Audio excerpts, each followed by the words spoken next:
16 centuries ago, was a Pallava prince. 9 years he waited. He lopped off his own left arm. From there comes the now famous one-handed namaste. Even today that school is in existence.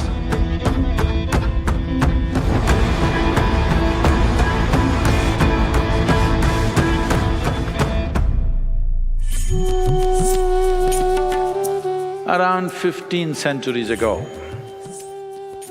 was a Pallava prince. He became a monk. He is immersed in what he is doing. As per the wishes of his guru, who told him, go north and spread this, he went north. Went north enough to go into China. When he went there, the news spread that Buddha's disciple or somebody who is in that path, deeply immersed, is coming this way. So Emperor who had this aspiration all his life,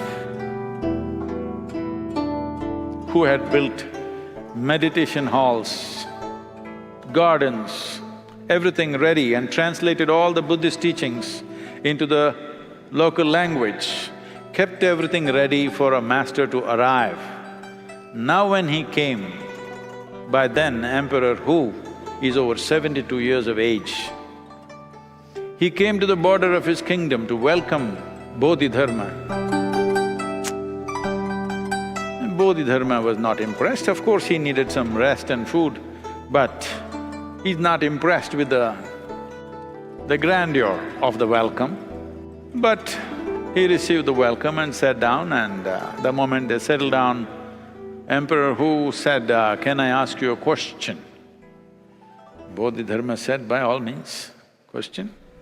So he asked, I have built so many meditation halls, I have prepared so many gardens and so many translations, everything I have done to spread Buddha's message in this part of the world. Will I get Nibbana? Nibbana means nirvana or mukti or enlightenment. Bodhidharma looked at him, stared at him with his great big eyes and said, what? You? Nibbana? You will burn in the lowest hell.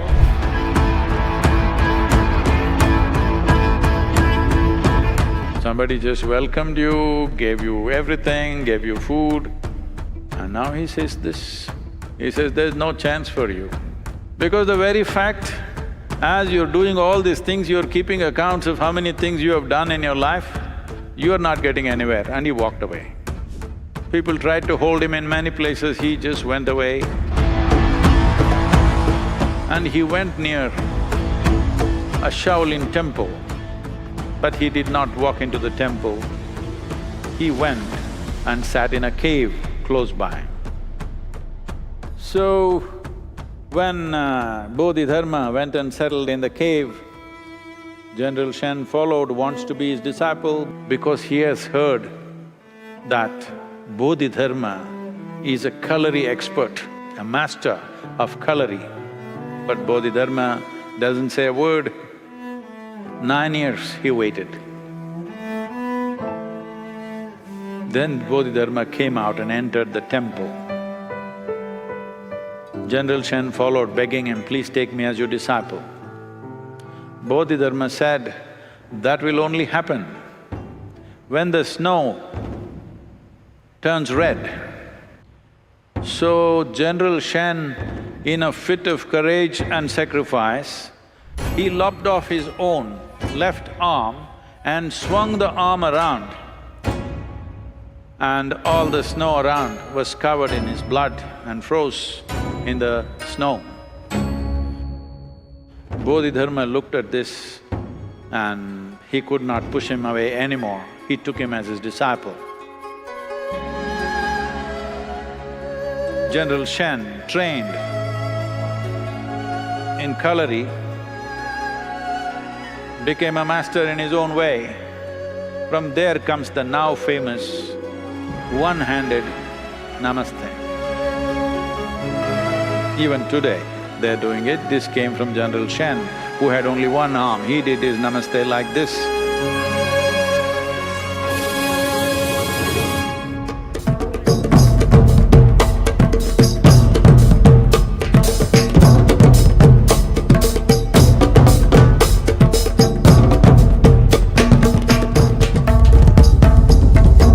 Kalari is considered as the mother of all martial arts.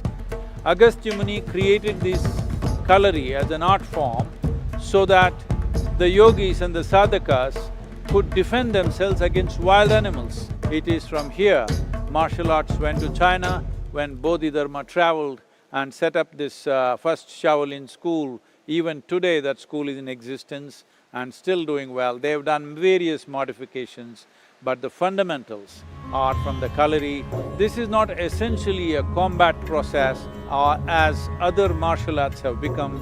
This is essentially a discipline, a kind of an exuberant version of the yogic practices, using the body in many different ways, which will also deepen one's understanding of one's own physical and psychological makeup and also the energetic system.